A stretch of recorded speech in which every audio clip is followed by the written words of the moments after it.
एक साहूकार और एक साहूकारनी थे। वह धर्म पुण्य को नहीं मानते थे, इसके कारण उनके कोई बच्चा नहीं था। एक दिन साहूकारनी पड़ोसी के घर गई। उस दिन सकट चौथ था। वहां पड़ोसन सकट चौथ की पूजा करके कहानी सुना रही थी। साहूकारनी ने पड़ोसन से पूछा, तुम क्या कर रही हो?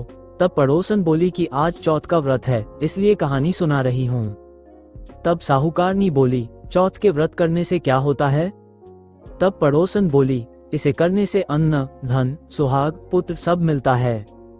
तब साहूकारनी ने कहा, यदि मेरा गर्भ रह जाए तो मैं 1.25 सेर तिलकुट करूंगी और चौथ का व्रत करूंगी। श्री गणेश भगवान की कृपया से साहूकारनी के गर्भ रह गया, तो वह बोली कि मेरे लड़का हो जाए तो मैं 2.5 सेर तिलकुट करूंगी। कुछ दिन बाद उसके लड़का हो गया, तो वह बोली कि हे चौथ भगवान, मेरे बेटे का विवाह हो जाएगा तो 5.25 सेर का तिलकुट करूंगी। कुछ वर्षों बाद उसके बेटे का विवाह तय हो गया और उसका बेटा विवाह करने चला गया, लेकिन उस साहूकारनी ने तिलकुट नहीं किया। इस कारण से चौथ देव क्रोधित हो गए और उन्होंने फेरों से उसके बेटे को उठाकर पीपल के पेड़ पर बिठा दिया। सभी वर को खोजने लगे पर वो नहीं मिला। हताश होकर सारे लोग अपने अपने घर को लौट गए। इधर जिस लड़की से साहूकारनी के लड़के का विवाह होने वाला था, वह अपनी सहेलियों के साथ गंगौर पूजने के लिए जंगल में दूब लेने गई। तभी रास्ते में पीपल के पेड़ से आवाज आई, ओ मेरी अर्धब्यही। ये बात सुनकर जब लड़की घर आई, उसके बाद वह धीरे धीरे सूख कर कांटा होने लगी। एक दिन लड़की की माँ ने कहा, मैं तुम्हें अच्छा खिलाती हूँ, अच्छा पहनाती हूँ, फिर भी तू सूखती जा रही है, ऐसा क्यों?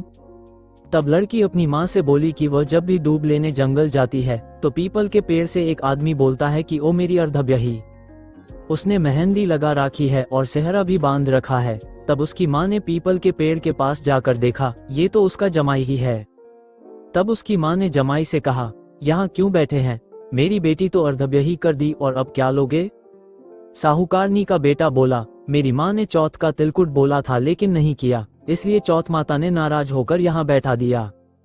ये सुनकर उस लड़की की माँ साहूकारनी के घर गई और उससे पूछा कि तुमने सकट चौथ का कुछ बोला है क्या? तब साहूकारनी बोली, तिलकुट बोला था। उसके बाद साहूकारनी बोली, मेरा बेटा घर आ जाए तो 2.5 मन का तिलकुट करूंगी। इससे श्री गणेश भगवान प्रसन्न हो गए और उसके बेटे को फेरों में लाकर बैठा दिया। बेटे का विवाह धूमधाम से हो गया। जब साहूकारनी के बेटा एवं बहू घर आ गए तब साहूकारनी ने 2.5 मन तिलकुट किया और बोली, हे चौथ देव, आपके आशीर्वाद से मेरे बेटा बहू घर आए हैं, जिससे मैं हमेशा तिलकुट करके व्रत करूंगी। इसके बाद सारे नगर वासियों ने तिलकुट के साथ सकट व्रत करना प्रारंभ कर दिया। हे सकट चौथ, जिस तरह साहूकारनी को बेटे बहू से मिलवाया, वैसे ही हम सबको मिलवाना। इस कथा को कहने सुनने वालों का भला करना। बोलो सकट चौथ की जय। श्री गणेश देव।